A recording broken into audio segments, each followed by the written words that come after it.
La Alemania nazi diseñó algunos de los vehículos de combate más temibles y sofisticados del conflicto. El Jagdpanther, un cazatanques con el poder de un Tiger II y la movilidad de un Panther, era temido por su precisión y blindaje. El Stug 3, aunque inicialmente concebido como un cañón de asalto, se convirtió en uno de los blindados más producidos y eficaces de toda la guerra. Y el Jagdtiger, el cazatanques más pesado jamás desplegado, podía destruir a cualquier enemigo a kilómetros de distancia, aunque su tamaño lo hacía poco maniobrable. Además, hubo otros vehículos igual de impresionantes. El tren blindado Panzerzug estaba equipado con artillería pesada y cañones antiaéreos, siendo un monstruo de acero sobre rieles, el SD-Kfz. 234 Puma, ágil y veloz, era ideal para reconocimiento en profundidad. Y el Ortenho 229, un ala volante a reacción, anticipó las tecnologías furtivas décadas antes. Estos ingenios muestran hasta dónde llegó la ingeniería alemana cuando fue dirigida al servicio de la guerra total. Esod Kampfsitz 251, el virtuoso blindado que le dio ventaja estratégica a la Wehrmacht. En la visión nazi de la guerra perfecta, la movilidad era clave.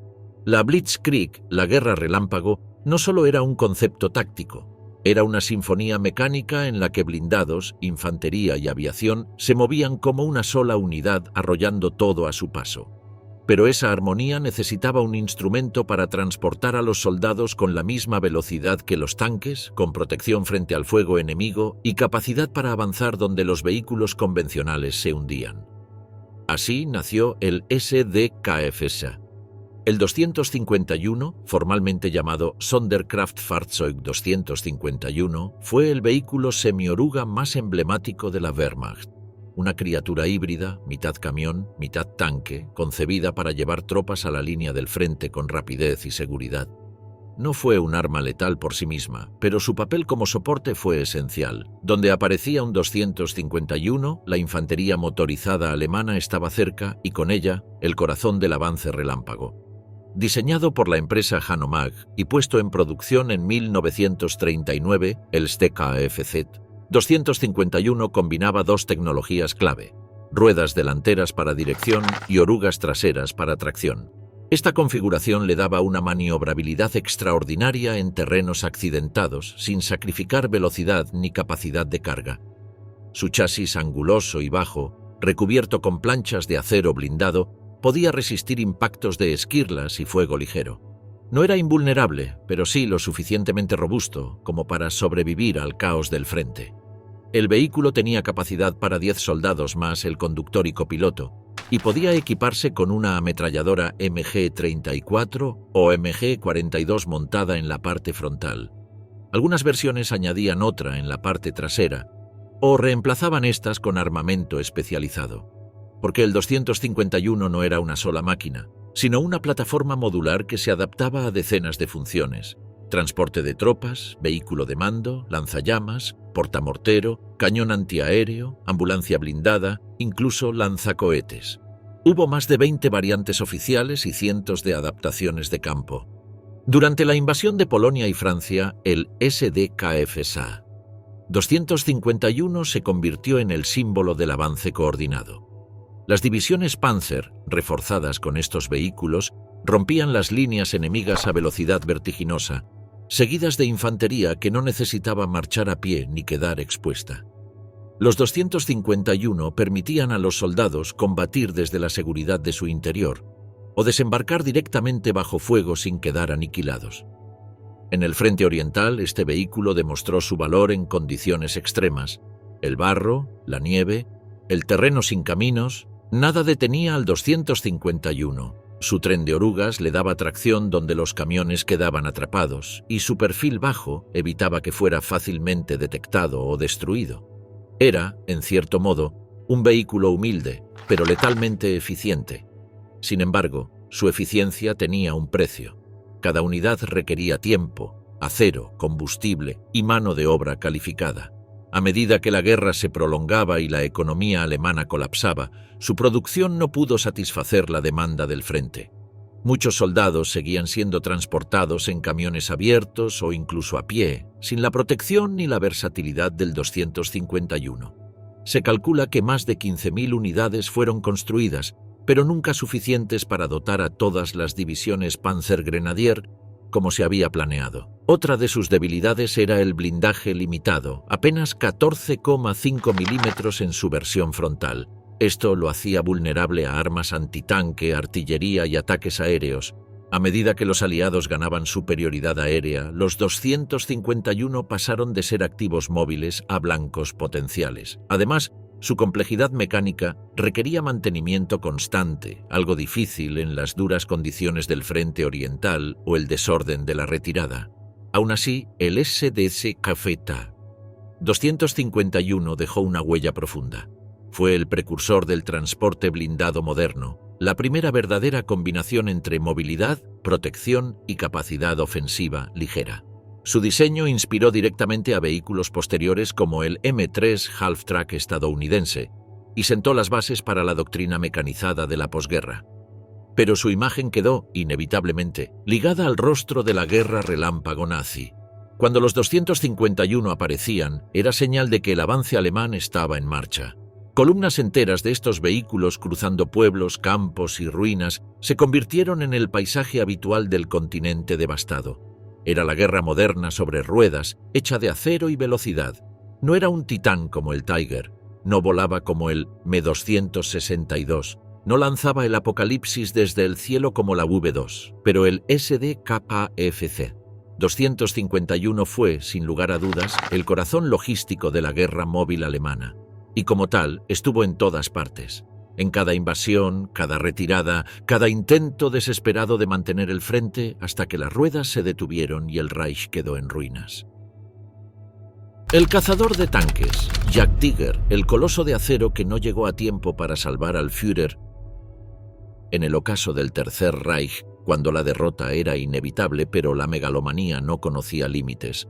Alemania concibió un arma tan descomunal que parecía sacada de una pesadilla blindada, un gigante de acero, diseñado no para correr sino para aplastar. Una bestia que no huía ni retrocedía, sino que esperaba en silencio y destruía con un solo disparo. Era el Jagdtiger, el cazador de tanques más pesado jamás desplegado en combate. Su nombre completo era Panzerjäger Tiger Ausf. B, pero era más conocido como Jagdtiger, el tigre cazador. Y no era una exageración. Este coloso blindado, basado en el chasis del Tiger II, pesaba más de 75 toneladas y montaba un cañón que parecía una pieza de artillería de sitio. El PaK 44 de 128 milímetros, derivado de un arma antiaérea, pero adaptado para cazar tanques desde kilómetros de distancia. Su simple presencia en el campo de batalla era suficiente para infundir terror. El Jagdtiger podía destruir cualquier vehículo aliado antes de que éste tuviera oportunidad de responder. Su cañón podía penetrar hasta 250 milímetros de blindaje a 2.000 metros. Ni siquiera los pesados Churchill, IS-2 o los temidos Sherman Firefly eran rivales. El Jagdtiger era, en teoría, el depredador supremo del campo de batalla, pero esta criatura tenía un precio. Su peso la hacía lenta, torpe y propensa a fallos mecánicos. Su motor Maybach, diseñado para tanques más ligeros, simplemente no podía con semejante masa. Su velocidad máxima apenas superaba los 34 km por hora en condiciones ideales, pero rara vez alcanzaba siquiera eso. En terreno irregular o en invierno, muchos se averiaban o quedaban atascados antes de entrar en combate. La mecánica interna, sobrecargada, sufría constantemente. La transmisión se rompía con facilidad. El sistema de suspensión tenía dificultades para soportar el peso y el consumo de combustible era tan alto que el vehículo era, literalmente, insostenible para la economía de guerra alemana de 1945. Solo se produjeron alrededor de 70 unidades, muchas de las cuales nunca entraron en combate efectivo. A nivel técnico, el Jagdtiger era una obra de ingeniería temeraria. Su blindaje frontal alcanzaba los 250 milímetros de espesor, lo que lo hacía prácticamente impenetrable por el armamento enemigo estándar. Incluso los cañones de 76 milímetros o los proyectiles E-Hit tenían problemas para dañarlo frontalmente. En defensa estática o emboscada era invencible. pero fuera de esa situación ideal, se convertía en su propio enemigo. El diseño no incluía torreta, el cañón estaba montado en un casamata fija, lo que significaba que el vehículo debía girar todo el chasis para apuntar lateralmente. Este diseño simplificaba la fabricación y ofrecía espacio interno, pero comprometía su capacidad de reacción en combate cercano. En los últimos meses de la guerra, unidades como la Schwere Panzerjägerabteilung 512 operaron Jagdtigers en el frente occidental, especialmente durante la defensa del Rin y la batalla de Remagen. En algunos enfrentamientos aislados, un solo Jagdtiger destruyó columnas enteras de blindados aliados. Pero estos bestiales tanques también se quedaban sin combustible rápidamente, inutilizados o destruidos por ataques aéreos. Su impacto fue más psicológico y propagandístico que real. No obstante, los aliados quedaron impresionados. Nunca antes se había enfrentado una fuerza acorazada a un arma tan masiva. Incluso los comandantes soviéticos, acostumbrados a enfrentar al Tiger y al Panther, reconocieron que el Jagdtiger era un símbolo del poder industrial alemán y también de su arrogancia. Porque en el fondo, el Jagdtiger representaba todo lo que estaba mal con la maquinaria bélica nazi en 1945. Demasiado costoso, demasiado complejo, demasiado tarde. Una bestia gigantesca en un tiempo en que la guerra ya no se ganaba con monstruos, sino con números, logística y aire. Pero nadie que lo viera de cerca lo olvidaba. Su silueta imponente, su cañón descomunal, el estruendo de su disparo, capaz de hacer temblar la tierra, dejaban una marca indeleble. Era una obra maestra condenada desde el inicio, un dinosaurio mecánico nacido en la era de los misiles y el combustible racionado. Tras la rendición alemana, varios Jagdtiger fueron capturados por los aliados. Algunos fueron enviados a pruebas balísticas, otros acabaron en museos. Ninguno volvió a combatir, y así terminó su breve reinado, el cazador más letal que casi nunca cazó. El Jagdtiger fue el último rugido del imperio blindado de Hitler. Una máquina que, en otro contexto, quizá habría cambiado batallas. Pero en el mundo real fue solo el reflejo de un Reich moribundo que aún soñaba con colosos imposibles. Panzer IV, el mítico tanque nazi que se convirtió en el sinónimo del poder acorazado alemán.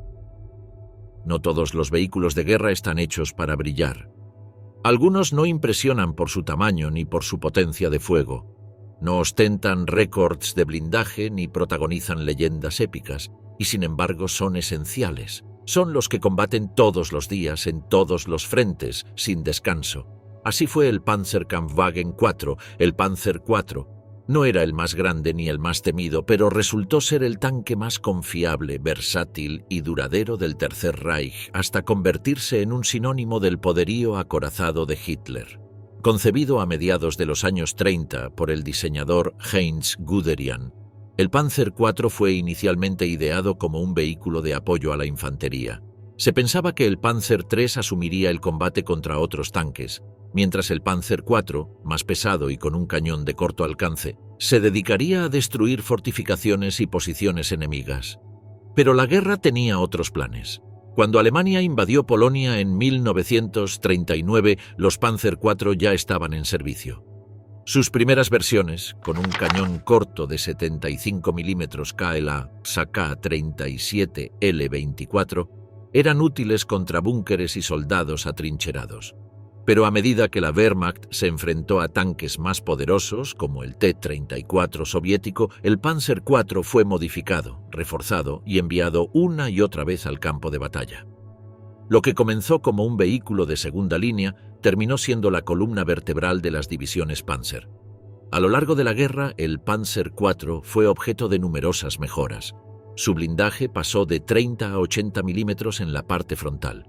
Su cañón fue sustituido por el KWK-40L43 y luego L48, capaces de penetrar la mayoría de los blindajes enemigos a distancias medias. Las orugas fueron ampliadas, se añadieron faldones laterales, nuevos visores, mejoras en la transmisión y blindaje adicional contra explosivos y proyectiles perforantes. Estas modificaciones prolongaron su vida útil y lo mantuvieron competitivo incluso en 1944, cuando ya enfrentaba a los poderosos Sherman, T-34-85 y Churchill. A diferencia del Panther o el Tiger, el Panzer IV era más fácil de fabricar, de reparar y de operar. No era perfecto, pero estaba disponible, y en la guerra moderna la disponibilidad es poder. Se construyeron más de 8.500 unidades a lo largo del conflicto, un número superior al de cualquier otro modelo alemán de tanque. Estuvo presente en todos los frentes, desde las estepas rusas hasta las arenas del norte de África, desde Normandía hasta los Balcanes. Donde hubiera una ofensiva alemana, había Panzer IV en la vanguardia. Su versatilidad también lo convirtió en la base de otras máquinas letales. De su chasis surgieron el Stug 4, el Jagdpanzer IV, el Brummbär e incluso vehículos de recuperación y transporte blindado. Era, en esencia, el caballo de batalla del ejército alemán. Pero esa utilidad tenía sus límites. A partir de 1943, el Panzer IV comenzó a mostrar sus debilidades. Su silueta alta lo hacía un blanco fácil. Su motor de 300 caballos no podía competir con los modelos más modernos. Su blindaje lateral seguía siendo vulnerable a los disparos de flanco y a las cargas antitanque portátiles. Y aunque su cañón era respetable, no igualaba el poder de fuego del Panther o del IS-2 soviético. Además, su producción masiva exigía recursos que Alemania ya no tenía. Los bombardeos aliados, la escasez de materias primas y la pérdida de fábricas clave dificultaron mantener el flujo constante de vehículos. Aún así, se siguieron produciendo Panzer IV hasta abril de 1945. Fueron literalmente los últimos tanques en combatir por el Reich. Después de la guerra, algunos Panzer IV capturados fueron utilizados por naciones como Siria, Turquía o España, prolongando su legado en conflictos posteriores. Era un diseño tan sólido que, pese a sus años, aún podía hacer frente a desafíos modernos con ligeras modificaciones. El Panzer IV no generaba admiración como el Tigre, no era temido como el Jagdpanther, no volaba ni lanzaba cohetes, pero ningún otro vehículo alemán luchó tanto, tan lejos, por tanto tiempo. Fue el tanque del soldado común, el blindado que no prometía gloria, pero ofrecía batalla. El que estaba allí cuando los demás se averiaban, se hundían o nunca llegaban. En las ruinas de Berlín, entre los escombros y el fuego, aún quedaban Panzer IV resistiendo hasta el final. No como símbolos del poder, sino como testigos de una maquinaria bélica que, hasta el último suspiro, intentó mantener la lucha. El flagelo de los T-34 soviéticos, el Tiger I, la élite de las Panzerwaffe. En los campos de batalla de Europa, donde el estruendo de la artillería se fundía con el lamento de los soldados, surgió una silueta temida por todos los que osaban enfrentarse al Tercer Reich. Era imponente, letal, casi invencible. Su nombre, simple pero contundente, Tiger. El Panzerkampfwagen 6 Tiger Ausf, más conocido como Tiger I, fue una obra de ingeniería que encarnaba la filosofía militar nazi, superioridad tecnológica, poder destructivo y terror psicológico.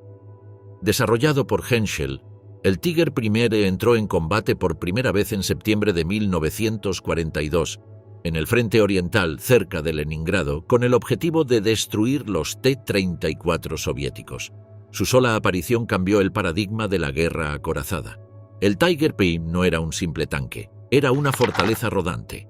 Desde el punto de vista técnico, el Tiger I era una maravilla para su tiempo. Pesaba cerca de 57 toneladas, medía 8,45 metros de largo y estaba propulsado por un motor Maybach HL 230P 45 de 700 caballos de fuerza, lo que le permitía alcanzar una velocidad máxima de 38 km por hora en carretera.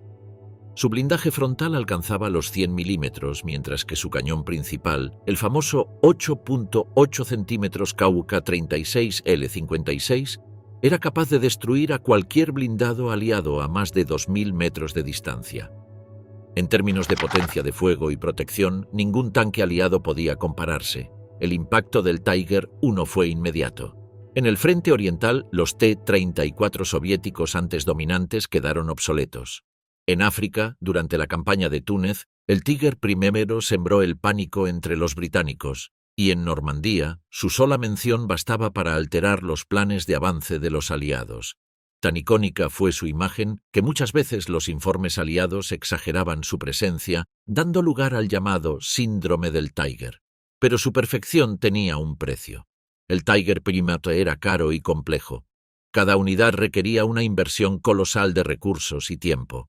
Mientras Alemania construía un solo Tiger, los soviéticos producían varios T-34. Su transmisión era frágil, su motor propenso a sobrecalentarse y su mantenimiento en el campo de batalla resultaba una pesadilla logística. Consumía enormes cantidades de combustible, lo cual era un problema crítico en un Reich ya debilitado por los bombardeos estratégicos y la escasez de recursos. Además, su peso extremo limitaba severamente su movilidad. Muchos puentes no soportaban su masa y el barro o la nieve podían dejarlo atrapado durante horas.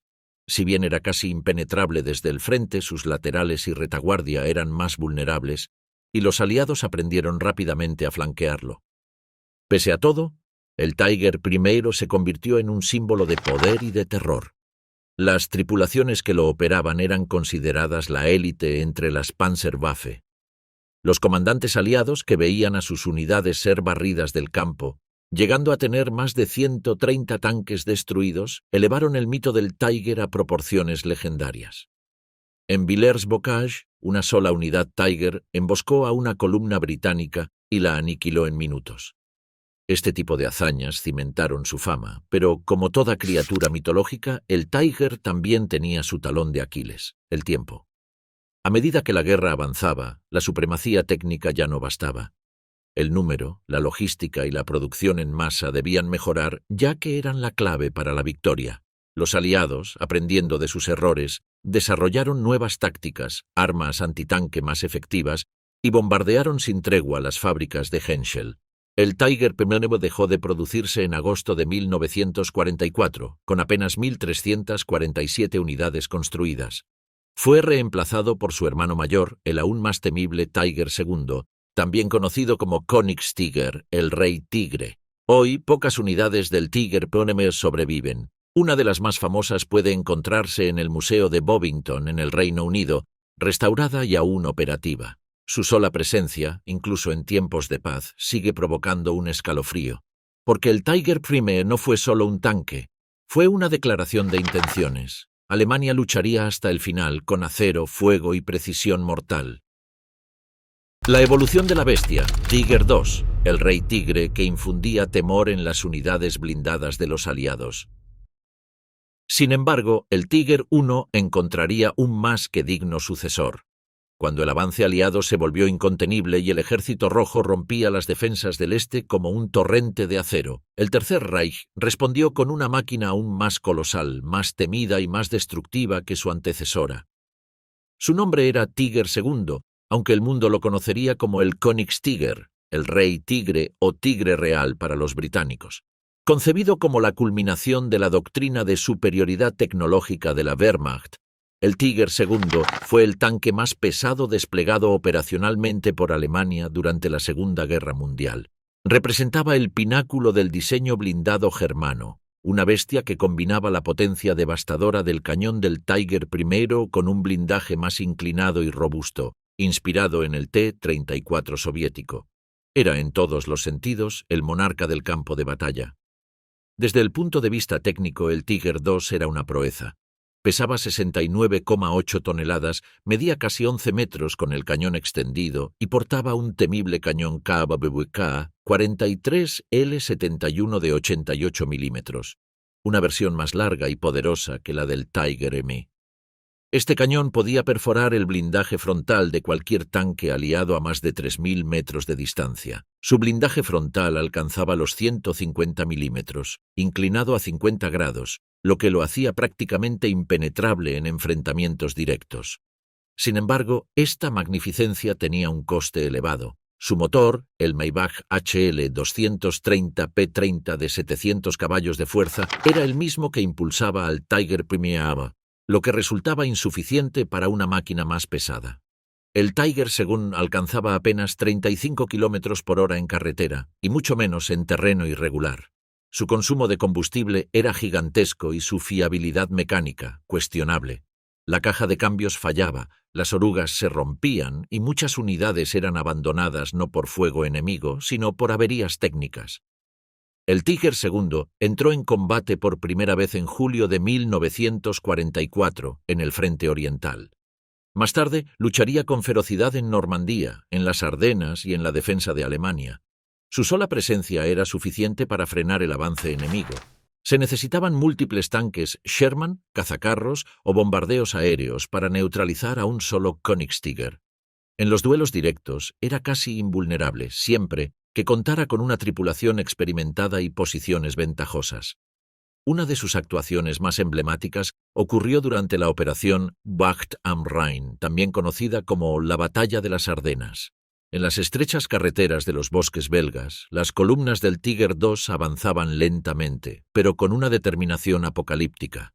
Su blindaje desviaba proyectiles como si fueran gotas de lluvia, pero el terreno, el mal tiempo y la logística enemiga no tardaron en convertir su despliegue en una marcha agónica.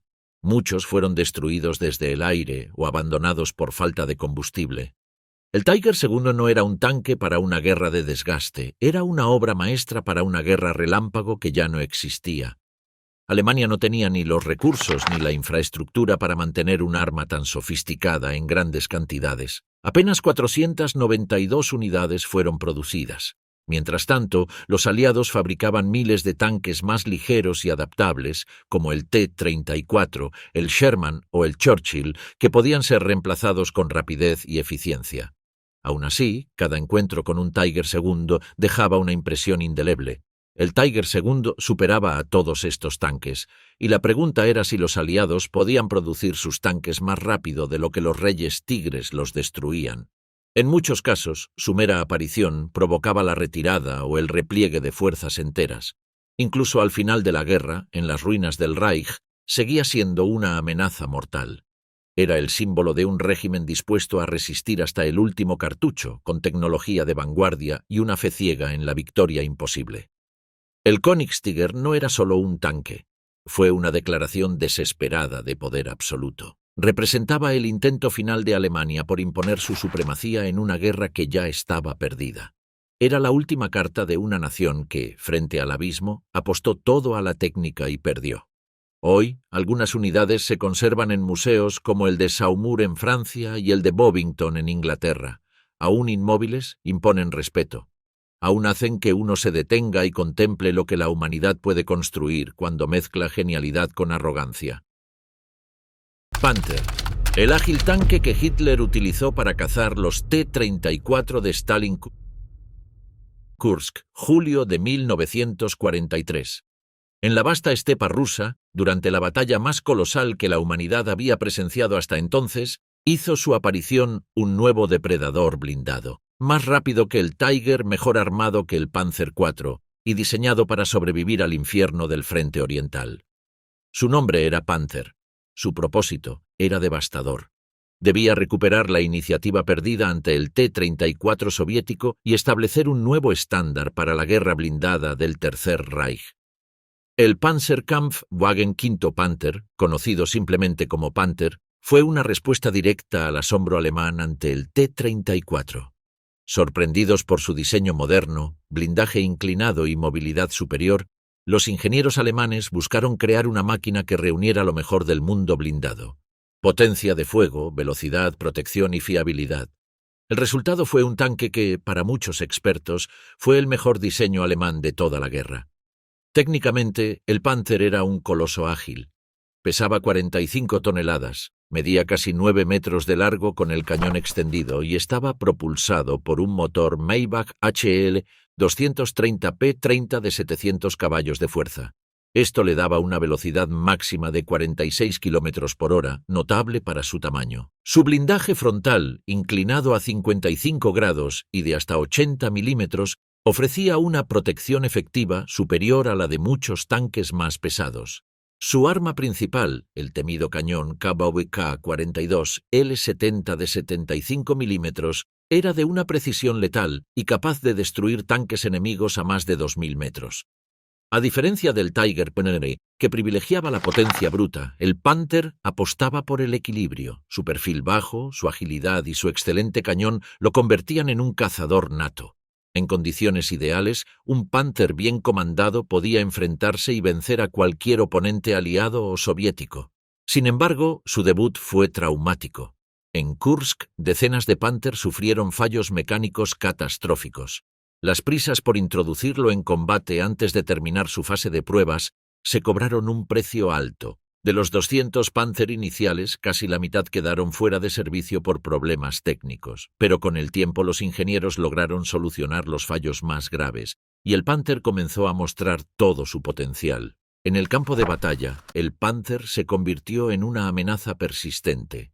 En Normandía, las fuerzas aliadas pronto descubrieron que los cañones de los Sherman convencionales rebotaban en su blindaje frontal como si fuesen balas de goma. Solo los cazacarros, los bombardeos aéreos o las emboscadas podían detenerlo. En el este, los soviéticos aprendieron a temer su alcance letal, que les obligaba a maniobras arriesgadas para flanquearlo. Pero como todo diseño sofisticado en tiempos de guerra total, el Panther también tenía sus sombras. Su sistema de suspensión era complejo y delicado, y su mantenimiento en campo abierto requería experiencia y tiempo, ambos escasos en el último tramo de la guerra. El espacio interno era limitado y la fiabilidad seguía sin igualar a la del robusto T-34.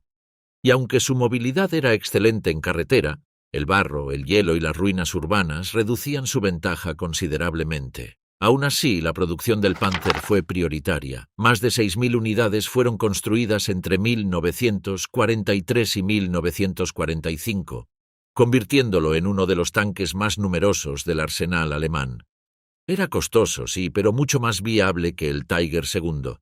Alemania apostó por él como columna vertebral de sus divisiones Panzer hasta el último día del conflicto. El Panther no fue solo un tanque formidable, fue también una lección de diseño.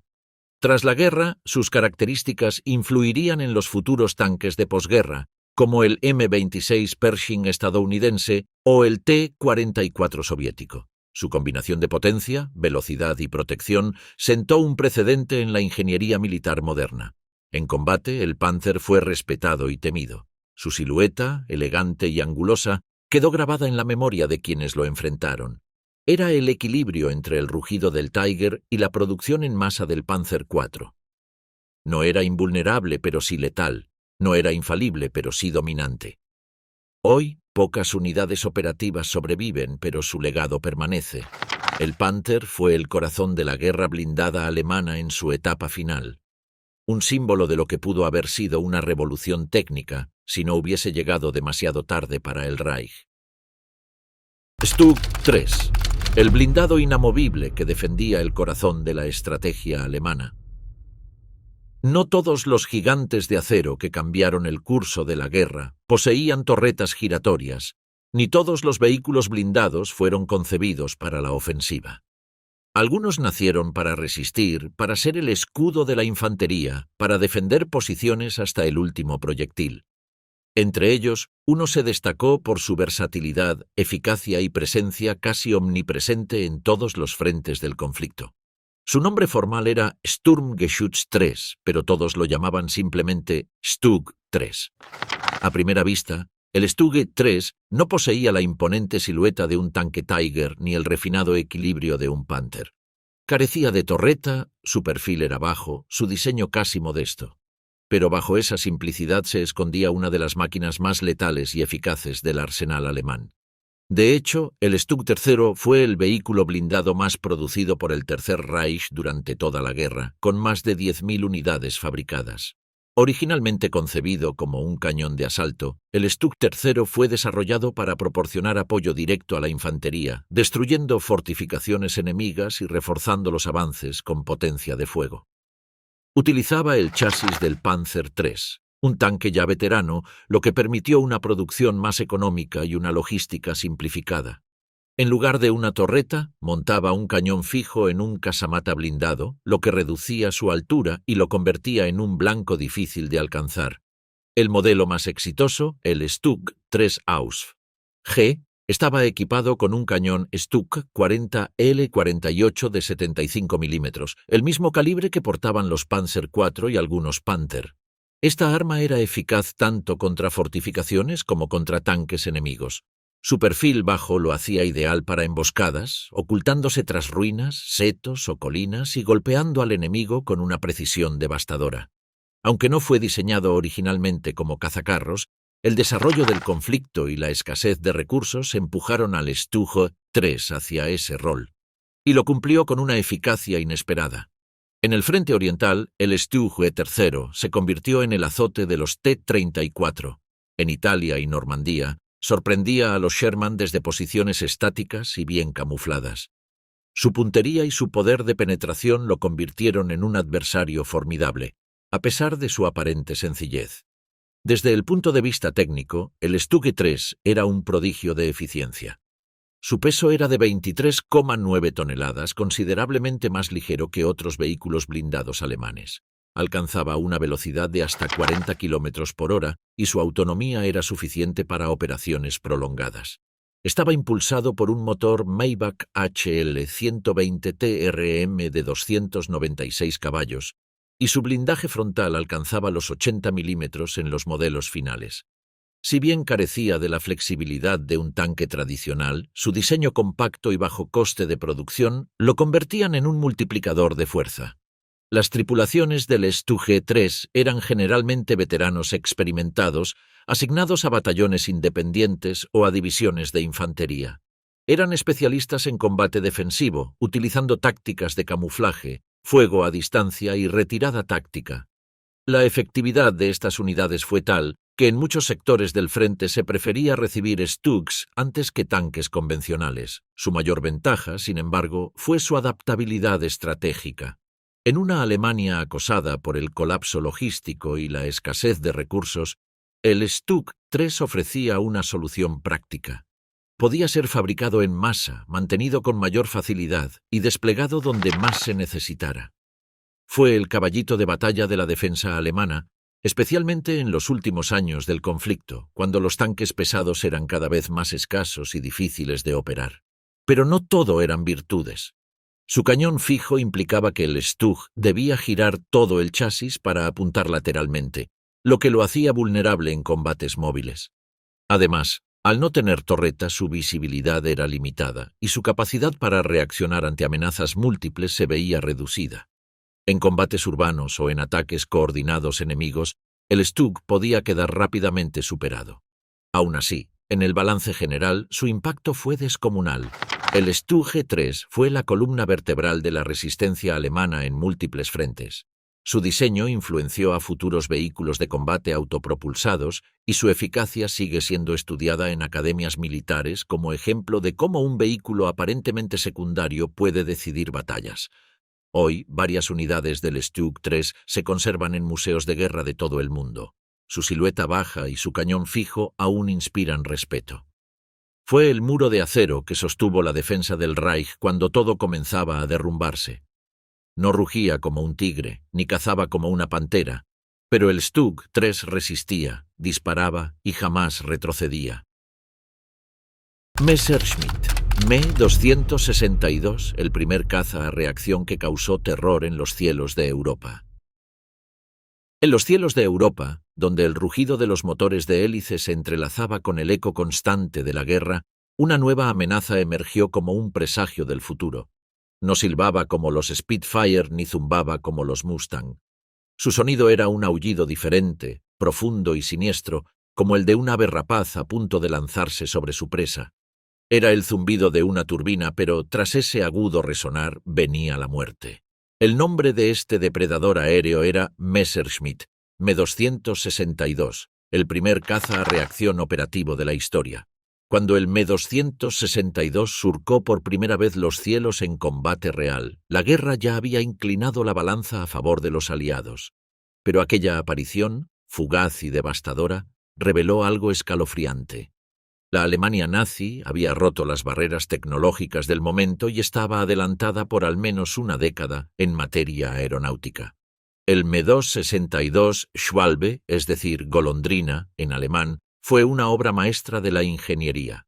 Diseñado por Willy Messerschmitt y su equipo en 1938, su desarrollo fue obstaculizado por problemas técnicos, escasez de materiales estratégicos, sabotajes y por decisiones políticas fatales, entre ellas la orden de Hitler de convertirlo en bombardero, ralentizando su entrada al servicio activo como caza puro. Aún así, cuando finalmente fue desplegado en 1944, cambió las reglas del juego. Técnicamente, el Me-262 era una joya. Propulsado por dos turborreactores Junkers Jumo 04B, alcanzaba velocidades de 870 km por hora, lo que le permitía dejar atrás a cualquier caza aliado que apenas rozaba los 700. Podía ascender más rápido, atacar en picado y huir sin posibilidad de ser alcanzado. Estaba armado con 4 cañones MK-108 de 30 milímetros, capaces de destruir un bombardero pesado con apenas un par de impactos. Algunos modelos incluso cargaban misiles aire-aire R-4M, adelantándose a los cazas modernos por décadas. En combate, el Me-262 era un depredador letal. Se abalanzaba sobre formaciones de bombarderos aliados como un halcón de acero, abría fuego a corta distancia y luego desaparecía antes de que sus escoltas pudieran reaccionar. Su velocidad y su capacidad de penetración le permitían romper la línea defensiva más densa y volver ileso a su base. Para los pilotos aliados, el Me-262 no era solo un enemigo, sino que se convirtió en un fantasma, un terror de los cielos, imposible de alcanzar y del que no se podía huir. Pero la genialidad técnica no siempre se traduce en victoria, y el Me-262 llegó demasiado tarde. Solo alrededor de 1.400 unidades fueron construidas y menos de 300 participaron en combates activos. Las constantes interrupciones en su producción, la falta de combustible, la escasez de pilotos entrenados y los ataques aliados a las fábricas limitaron su impacto global. Era una espada de Damocles suspendida sobre el enemigo, pero que rara vez caía. Además, sus turbinas, aunque revolucionarias, eran frágiles. Su vida útil apenas superaba las 25 horas de vuelo y requerían un manejo preciso. Cualquier aceleración brusca podría provocar una explosión. En tierra, el Me-262 era extremadamente vulnerable. Las pistas de despegue fueron un blanco constante de bombarderos, y si lograba tomar vuelo, los cazas enemigos acechaban en los alrededores esperando el momento en que el avión despegara o aterrizara, su instante más vulnerable. Hitler, obsesionado con el concepto del Blitzbomber, insistió durante meses en convertir al Me-262 en un bombardero de ataque a tierra. Esta orden retrasó considerablemente su entrada como caza interceptor. Solo cuando los altos mandos de la Luftwaffe lograron convencer al Führer del potencial del avión como caza, ya era demasiado tarde. El cielo estaba plagado de escuadrones aliados y Alemania se encontraba en retirada en todos los frentes. A pesar de sus limitaciones, las unidades de Me-262, como la famosa Jagdverband 44 liderada por el legendario Adolf Galland, lograron resultados impresionantes. En una proporción ideal, el Me-262 podía abatir hasta 5 cazas enemigos por cada uno propio destruido. Era una máquina que marcaba el fin de una era y el inicio de otra. Hoy, el Me-262 es considerado el padre de la aviación de combate moderna. Su diseño influyó en generaciones de cazas posteriores, tanto soviéticos como estadounidenses. Fue un relámpago en la tormenta, un destello de futuro entre las ruinas del Tercer Reich. No pudo cambiar el resultado de la guerra, pero sí dejó una marca indeleble en la historia de la aeronáutica. Focke-Wulf FW-190, el avión que logró doblegar a la orgullosa Fuerza Aérea Británica en la guerra aérea, donde fracciones de segundo separan la vida de la muerte, cada ventaja cuenta. Velocidad, maniobrabilidad, aceleración, potencia de fuego y resistencia. Y entre los cielos turbulentos de Europa, un avión alemán demostró poseerlo todo. Era ágil, feroz, robusto y letal. Su nombre se convirtió en sinónimo de superioridad táctica y en pesadilla para los pilotos aliados. Era el Focke-Wulf FW-190, apodado por muchos simplemente como el asesino del cielo. Diseñado por el ingeniero Kurt Tank, el FW-190 representó un giro radical en el pensamiento aeronáutico alemán. A diferencia del estilizado Bf-109, que dominaba los cielos en los primeros años del conflicto, el FW-190 fue concebido desde su núcleo como una plataforma de combate completa. ya que era capaz de interceptar, escoltar, atacar a tierra y sobrevivir. Su motor radial, su estructura reforzada y su excepcional aerodinámica lo convirtieron en una bestia robusta, ideal para los múltiples escenarios de la guerra moderna.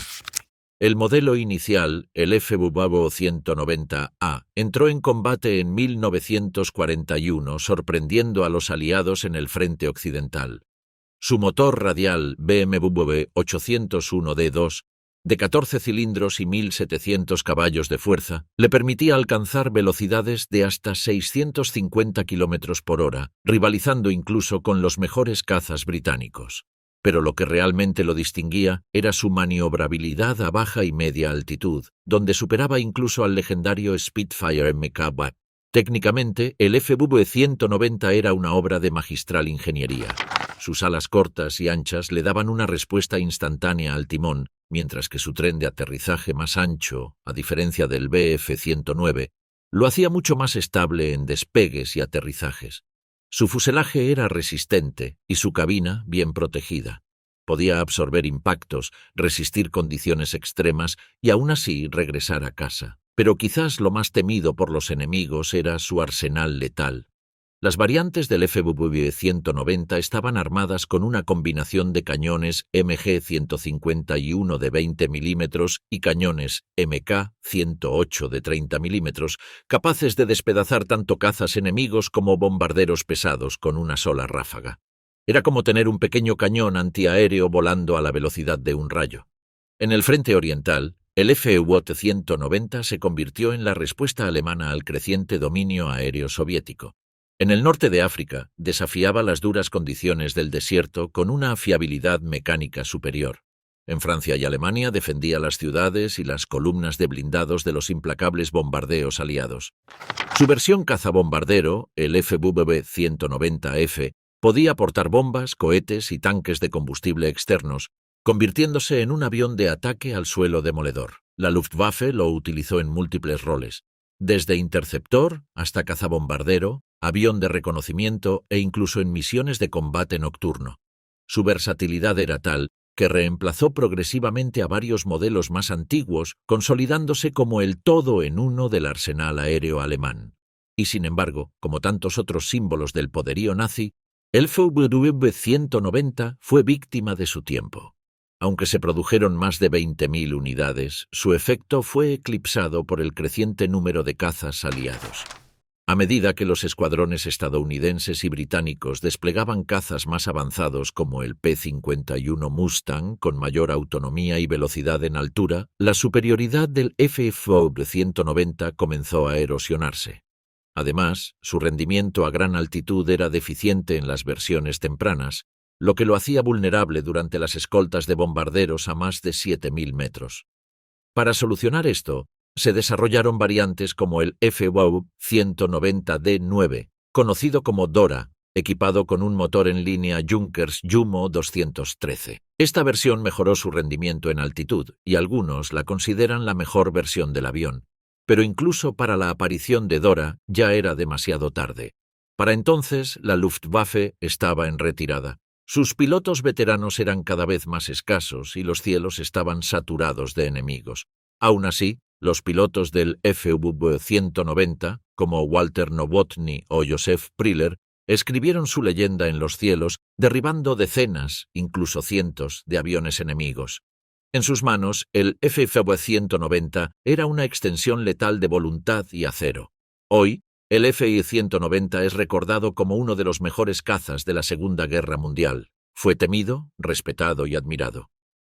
Su diseño influenció generaciones futuras de aviones de combate. Su rugido metálico y su silueta poderosa aún evocan un tiempo donde el dominio aéreo se decidía por coraje, pericia y por la máquina adecuada, y pocas fueron tan perfectas para matar como el FV-190. Messerschmitt Bf-109, el legendario avión alemán que le dio ventaja durante la primera mitad de la guerra. Antes de que los cielos se llenaran de rugidos a reacción, antes de que el mundo conociera la sombra veloz del Me-262 o la brutalidad del FV-190, existía un caza, una silueta angulosa y letal que escribió su leyenda con fuego, humo y acero. Su nombre era temido, Sus líneas eran inconfundibles y su legado inmortal. Era el Messerschmitt Bf 109, el caza que desafió al tiempo. Diseñado en 1934 por Willy Messerschmitt, el Bf 109 fue una revolución en sí mismo. En una época dominada por biplanos de tela y estructuras de madera, el 109 apostó por un fuselaje completamente metálico, cabina cerrada y tren retráctil. Era el futuro, condensado en un proyectil de aluminio. Esto lo volvió extremadamente rápido, fácilmente maniobrable y, por sobre todo, terriblemente mortal. Su nombre proviene de la fábrica donde nació, Bayerische Flugzeugwerke, de ahí el prefijo BF. Pero no tardó en superar su origen industrial y convertirse en un símbolo viviente de la Luftwaffe. Fue el principal caza de Alemania desde el estallido de la guerra hasta sus últimos estertores. Y no solo eso. El Bf 109 fue el avión de combate más producido de la historia, con más de 33.000 unidades construidas. Técnicamente, el Bf 109 evolucionó en decenas de variantes. Su diseño modular lo permitía. Desde el modelo E por Emil, que dominó los cielos durante la Blitzkrieg, hasta los más avanzados modelos G y K, capaces de volar a más de 680 km por hora, portar cañones de 30 milímetros y desafiar a los cazas más modernos del enemigo.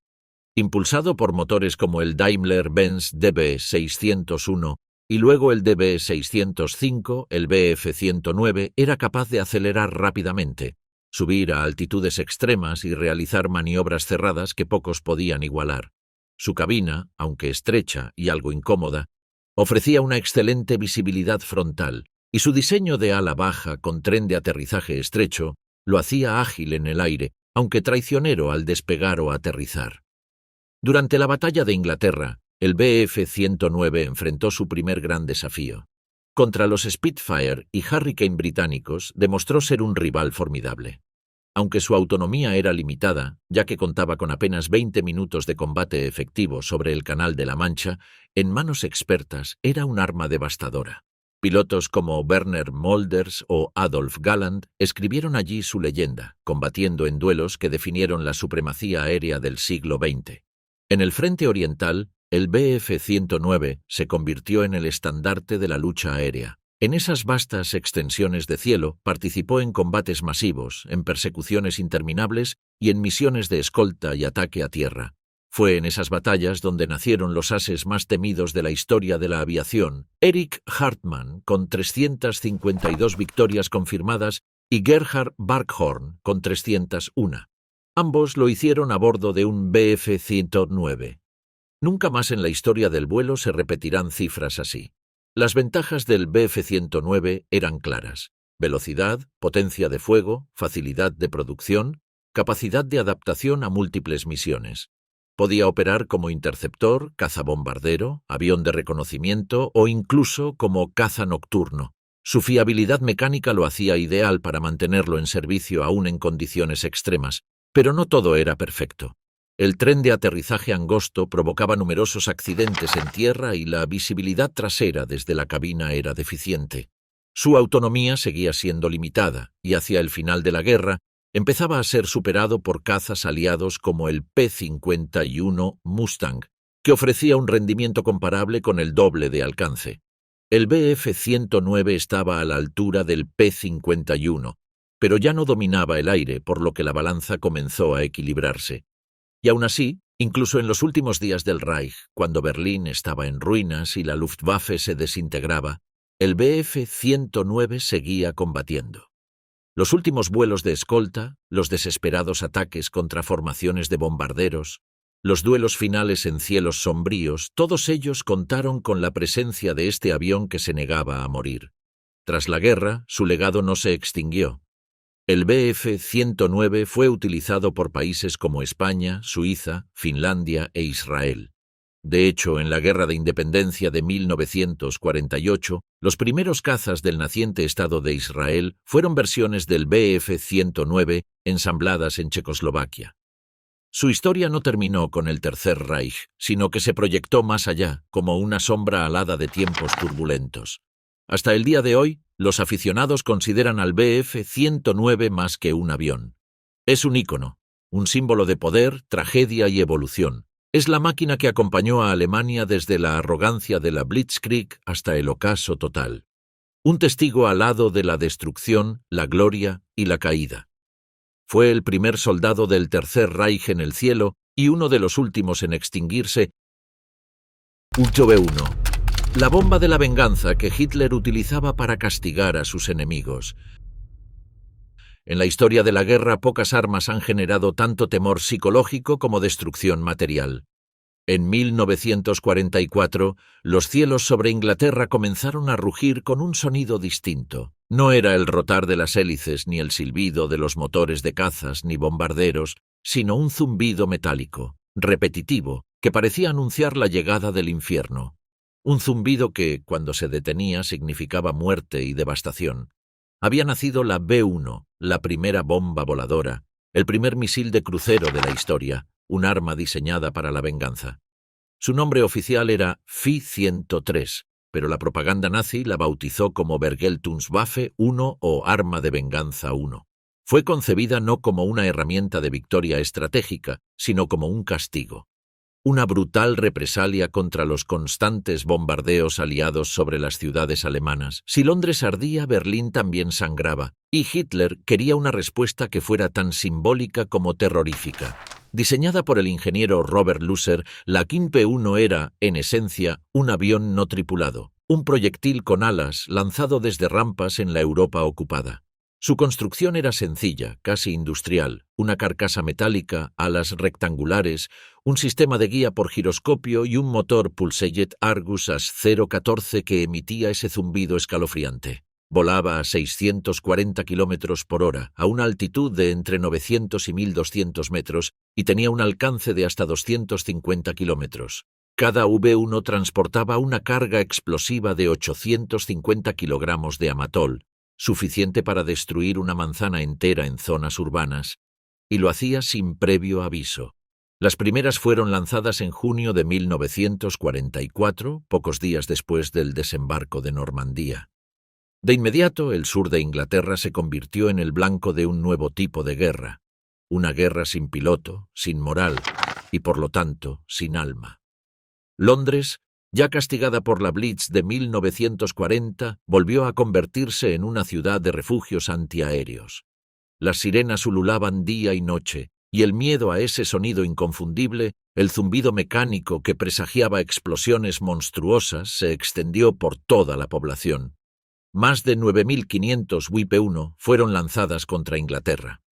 Alrededor de 2.400 alcanzaron su objetivo, matando a más de 6.000 personas e hiriendo a decenas de miles.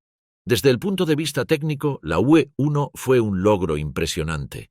Era barata, fácil de producir en masa y su lanzamiento podía realizarse desde plataformas móviles o incluso desde aviones, como los bombarderos Heinkel He-111. Aunque su precisión era baja, ya que no contaba con sistemas de guiado y tan solo volaba en línea recta, a una velocidad constante y con un objetivo predecible con aritmética rudimentaria, su impacto psicológico era desproporcionado. A los nazis no les importaba que todas impactaran en sus blancos designados. No necesitaban ser precisas, solo necesitaban llegar y sembrar el pánico. El desafío para los aliados fue inmediato. ¿Cómo detener una bomba que vuela sola, a gran velocidad y aparece sin previo aviso?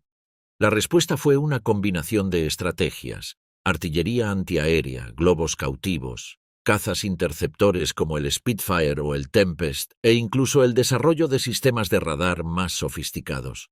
Algunos pilotos británicos arriesgaban su vida al acercarse a las V1 y literalmente empujarlas con la punta del ala para desviarlas de su curso. Era una danza mortal sobre el cielo, pero la historia de la WT-1 no termina con su uso ofensivo.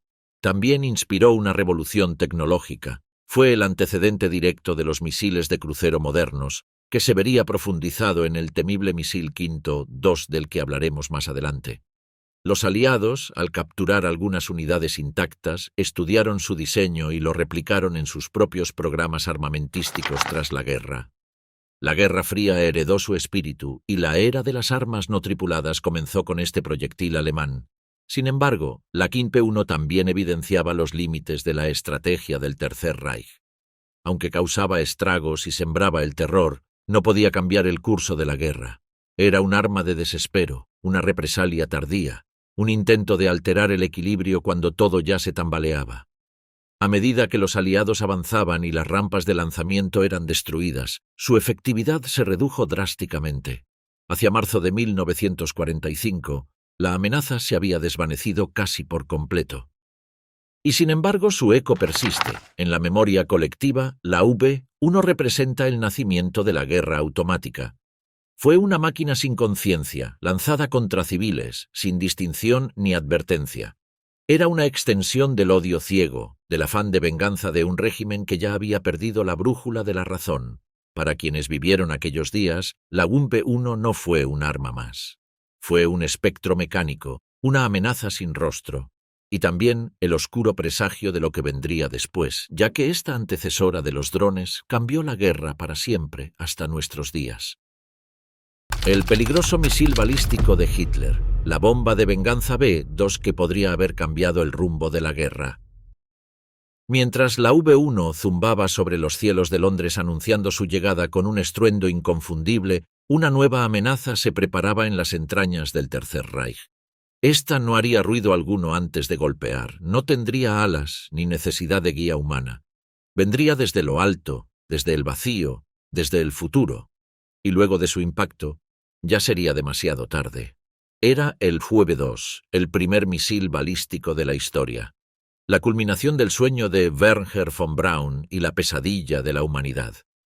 Esta bomba de largo alcance fue desarrollada por un equipo de ingenieros alemanes bajo la dirección del brillante, ambicioso y contradictorio Wernher von Braun. La Vergeltungswaffe 2, Arma de Venganza 2, fue el proyecto de armamento más avanzado del Tercer Reich. Su nombre técnico era Agregat 4, pero nadie la recuerda por esa designación. La V-2 no fue simplemente una bomba más. Fue el primer artefacto creado por el hombre en salir de la atmósfera terrestre y volver a ingresar para causar destrucción masiva. Era tecnología de ciencia ficción en plena Segunda Guerra Mundial. El misil medía 14 metros de largo, pesaba más de 12 toneladas y transportaba una cabeza explosiva de 1000 kilogramos de amatol. Su motor de combustible líquido, a base de etanol y oxígeno líquido, la impulsaba a una velocidad superior a 5.700 km por hora, alcanzando una altitud de hasta 90 kilómetros antes de precipitarse sobre su blanco a una velocidad supersónica. Y lo más aterrador era que no podía ser detenida. Ningún caza podía alcanzarla, los radares eran incapaces de detectarla a tiempo. Ninguna batería antiaérea era eficaz. Cuando los ciudadanos oían la explosión, era la primera y última señal de que una V-2 había sido lanzada. No había advertencia, solo destrucción. El primer lanzamiento operativo ocurrió el 8 de septiembre de 1944, sobre Londres. En segundos, un cráter se abrió en el suelo, cuerpos fueron despedazados, edificios reducidos a ruinas. Era solo el principio. A lo largo de los siguientes meses, más de 3.000 misiles V-2 fueron disparados, principalmente contra Inglaterra, Bélgica y Francia, causando más de 9.000 muertes civiles. Técnicamente, la V-2 fue una hazaña prodigiosa. Estaba equipada con un sistema de guía inercial que ajustaba su trayectoria mediante giróscopos y servomecanismos. Contaba con control de dirección mediante aletas en la tobera y superficies aerodinámicas móviles. Su lanzamiento requería complejas plataformas móviles, logística precisa y una red de producción distribuida. Pero aún así, pese a todas estas dificultades, la V-2 funcionaba, y cada disparo era una declaración del poder destructivo que el Reich aún era capaz de ejercer. Pero la creación de la V-2 tiene una historia más oscura aún, el costo humano de su fabricación. En lugar de usar fábricas convencionales, los nazis optaron por esconder su producción en túneles subterráneos para evitar bombardeos aliados. Así nació la Mittelwerk, una instalación cerca de Nordhausen, operada con mano de obra esclava del campo de concentración Dora Mittelbau. Más de 20.000 prisioneros murieron construyendo los misiles, ya fuera por hambre, enfermedad, agotamiento o ejecuciones. Irónicamente, murieron más personas fabricando la V-2 que por su impacto en combate. En términos estratégicos, la V-2 no cambió el curso de la guerra. Su precisión era limitada, ya que podía desviarse varios kilómetros del objetivo, y su costo de producción era astronómico. Cada misil representaba una inversión masiva de recursos y tiempo, incluso utilizando mano de obra esclava. En una Alemania ya colapsada, lanzar misiles al azar sobre ciudades civiles no era una victoria, era un grito desesperado desde la tumba. Pero en otro sentido, sí cambió la historia. Con la V2, el mundo vio por primera vez que los cielos ya no ofrecían refugio, que la guerra podía llegar desde el espacio, y que el conocimiento científico, desprovisto de ética, podía transformarse en un monstruo sin control. Cuando el Tercer Reich se desplomó, las potencias vencedoras corrieron a capturar no solo los misiles, sino a sus creadores. Von Braun, junto con cientos de ingenieros alemanes, fue llevado a Estados Unidos bajo la operación Paperclip. Allí trabajaría en los programas de cohetes militares y luego en la NASA diseñando nada menos que el Saturno V que llevaría al hombre a la Luna. El legado de la U-2 es así tan paradójico como inquietante, del horror nazi al Apolo 11.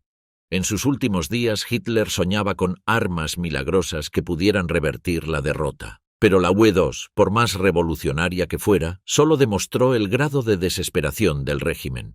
Fue una obra maestra de la ingeniería, al servicio del colapso. Un proyectil supersónico, una sombra fugaz, un relámpago vertical que caía desde lo alto sin previo aviso.